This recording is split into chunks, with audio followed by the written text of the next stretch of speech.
Hello,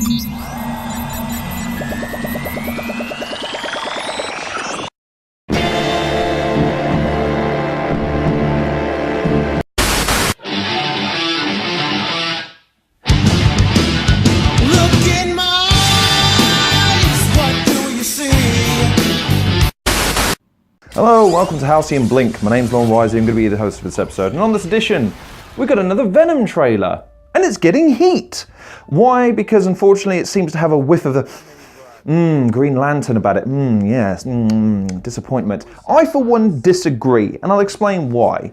This Venom, this incarnation of Venom, differs so much so from the Amazing Spider-Man 3 Venom that already gives me some degree of encouragement that they wouldn't waste their time investing money in a film, in a superhero genre type-esque, even if it is a villain film.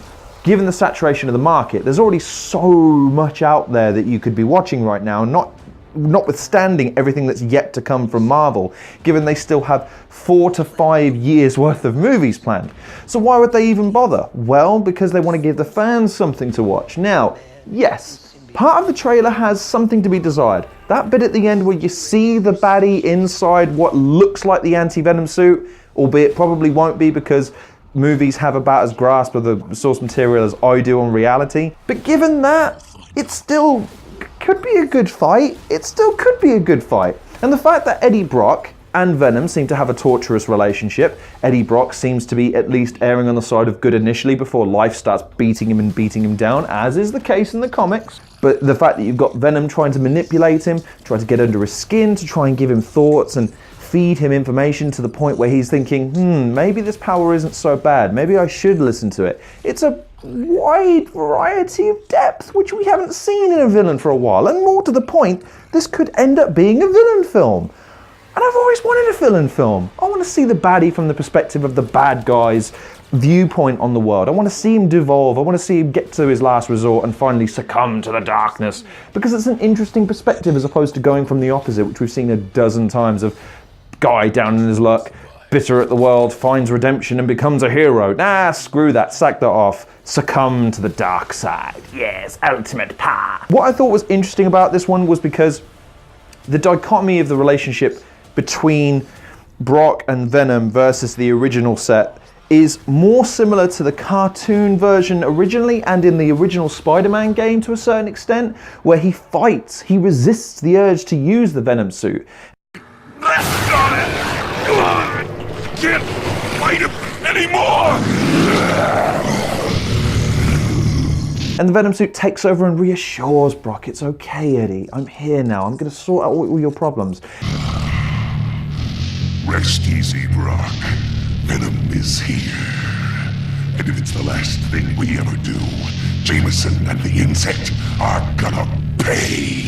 He becomes a villain to the first part of the game and then gradually becomes a hero because of his misunderstanding with the situation with Spider-Man. He ends up helping Spider-Man to a degree when he's fighting Carnage that then molds its way to Dr. Octopus when the story falls apart a little bit. Huh? What the?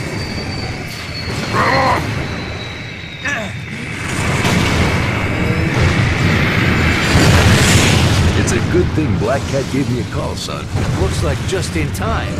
Hey, Spidey, can you get us Captain America's autograph? This film hopefully won't devolve into that, albeit there is always the fear because Sony don't have a great track with superhero films.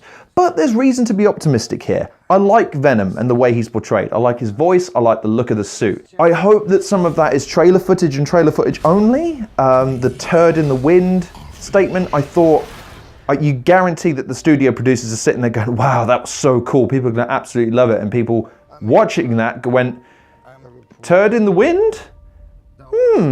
That's not very clever. At the very worst, this will be the effective Marvel version of Suicide Squad in the sense that Hollywood producers really don't know how to handle villains correctly. You treat them as humans and you show the humans at their worst. It's not a ill concept, it's not a concept that's beyond them, it's just something that they can't get their heads around because they can't send the audience happy.